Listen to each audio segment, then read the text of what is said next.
नमस्ते दोस्तों, NSTV horror stories में आपका स्वागत है। तो चलिए बढ़ते हैं आज की कहानी की ओर। आज की कहानी है भूतिया फेसबुक अकाउंट का खौफनाक रहस्य। ये कहानी है एक डरावने और रहस्यमयी फेसबुक अकाउंट की, जिसने एक युवक की ज़िंदगी में खौफ और आतंक भर दिया। सोशल मीडिया की दुनिया में हम सभी कई तरह के अजीब अजीब अकाउंट्स देखते हैं, लेकिन कभी कभी कुछ अकाउंट्स ऐसे होते हैं जो किसी अनजान खतरे की ओर इशारा करते हैं। इस कहानी में एक ऐसा ही फेसबुक अकाउंट है जो मौत और भय का प्रतीक बन गया। कहानी है नितिन की, जो 24 साल का एक नौजवान था। नितिन को सोशल मीडिया पर दोस्तों के साथ वक्त बिताना बेहद पसंद था। वह अक्सर फेसबुक पर नई नई चीज़ें पोस्ट करता, दोस्तों से चैट करता और अपने प्रोफाइल को अपडेट करता रहता था।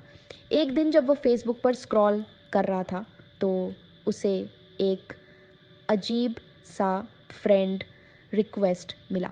उस अकाउंट का नाम था मृत आत्मा और प्रोफाइल पिक्चर में एक धुंधला खौफनाक चेहरा था जो देखकर ही रोंगटे खड़े हो जाते थे। नितिन ने सोचा कि यह किसी की शरारत हो सकती है। उसने फ्रेंड रिक्वेस्ट को नज़रअंदाज कर दिया, लेकिन उस अकाउंट से लगातार उसे मैसेज आने लगे। मैसेज में सिर्फ एक ही लाइन लिखी होती, तुमने मुझे क्यों नहीं अपनाया। नितिन ने इस मैसेज को फिर से अनदेखा किया, लेकिन कुछ अजीब घटने वाला था जिसका अंदाज़ा उसे तब नहीं था। अगले दिन नितिन ने जब फिर से अपना फेसबुक अकाउंट खोला तो उसे दिखा कि वह अजीब अकाउंट उसके फ्रेंड लिस्ट में जुड़ चुका था, जबकि उसने कभी उस रिक्वेस्ट को स्वीकार ही नहीं किया था। अब उसके अकाउंट से अजीब अजीब पोस्ट खुद ब खुद होने लगे थे। पोस्ट में डरावने चेहरे, खून से सने हाथ और अंधेरे जंगल की तस्वीरें होती, जिन्हें नितिन ने कभी भी अपलोड नहीं किया था। उसने तुरंत अपने अकाउंट की सेटिंग्स चेक की, लेकिन कुछ भी असामान्य नहीं दिख रहा था। उसे लगा कि शायद किसी ने उसका अकाउंट हैक कर लिया है। उसने पासवर्ड बदल दिया और राहत की सांस ली, लेकिन राहत बहुत छोटी थी। रात को नितिन अपने कमरे में सोने गया।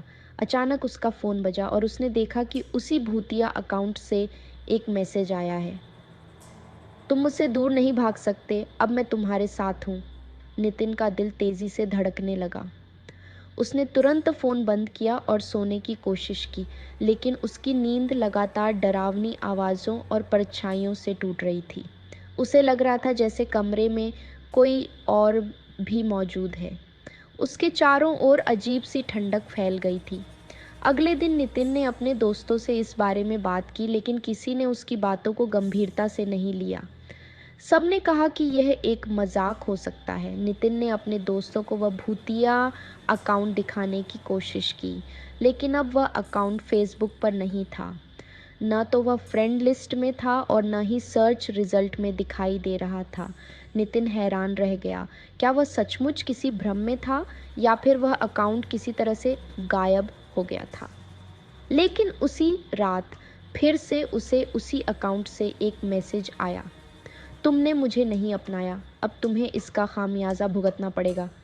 नितिन अब बुरी तरह से डर चुका था। उसने तुरंत उस अकाउंट को ब्लॉक कर दिया और सोचने लगा कि अब सब ठीक हो जाएगा। लेकिन असली डरावनी घटनाएं तो अब शुरू होनी थीं। जैसे ही नितिन ने अकाउंट को ब्लॉक किया, उसकी ज़िंदगी में अजीब और डरावनी घटनाएं होने लगीं। उसके घर की लाइट्स अपने आप बंद और चालू होने लगीं। रात में जब वह सोता, उसे किसी के चलने की आवाज़ें सुनाई देती।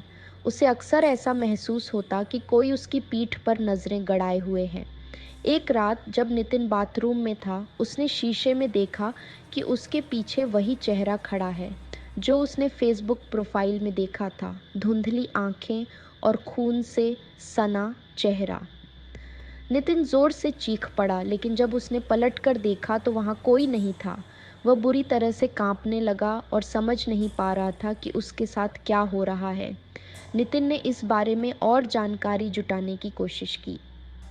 उसने अपने कॉलेज के दोस्त अर्पित से मदद मांगी, जो इंटरनेट और हैकिंग में एक्सपर्ट था। अर्पित ने उस अकाउंट का नाम और प्रोफाइल पिक्चर देखकर कहा कि यह कोई आम अकाउंट नहीं है।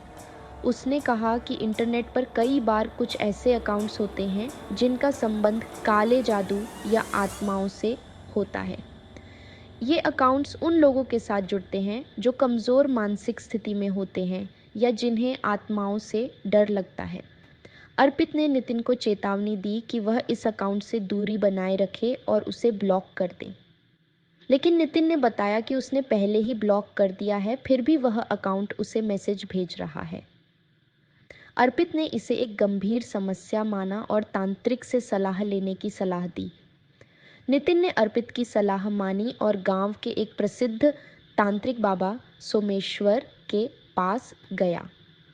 बाबा ने उसकी बातें ध्यान से सुनी और कहा कि यह मामला साधारण नहीं है। उन्होंने बताया कि यह फेसबुक अकाउंट दरअसल एक भटकती आत्मा से जुड़ा हुआ है जिसने नितिन को अपनी गिरफ्त में ले लिया है। बाबा ने कहा कि यह आत्मा नितिन से कुछ चाहती है और जब तक उसे यह नहीं मिलेगा वह नितिन का पीछा नहीं छोड़ेगी। बाबा ने नितिन को एक विशेष पूजा और तंत्र मंत्र का प्रयोग करने की सलाह दी ताकि आत्मा को शांत किया जा सके। बाबा की पूजा और मंत्रों के बाद नितिन ने फिर से फेसबुक अकाउंट खोला। अब वह अकाउंट न सिर्फ दिखाई दे रहा था बल्कि लगातार उसे मैसेज भेज रहा था। मैसेज में लिखा था, मुझे अपना लो नहीं तो तुम्हारी जिंदगी तबाह हो जाएगी। नितिन ने बाबा के बताए हुए मंत्रों का जाप करते हुए उस अकाउंट को फिर से ब्लॉक कर दिया।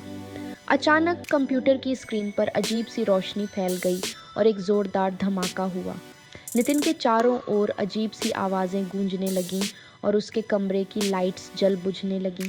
लेकिन जैसे ही मंत्र समाप्त हुआ सब कुछ शांत हो गया। अकाउंट पूरी तरह से गायब हो चुका था और अब नितिन को मैसेज भी आना बंद हो गए। बाबा ने कहा कि आत्मा अब हमेशा के लिए मुक्त हो चुकी है और नितिन को अब डरने की ज़रूरत नहीं है। नितिन की ज़िंदगी अब सामान्य हो गई थी।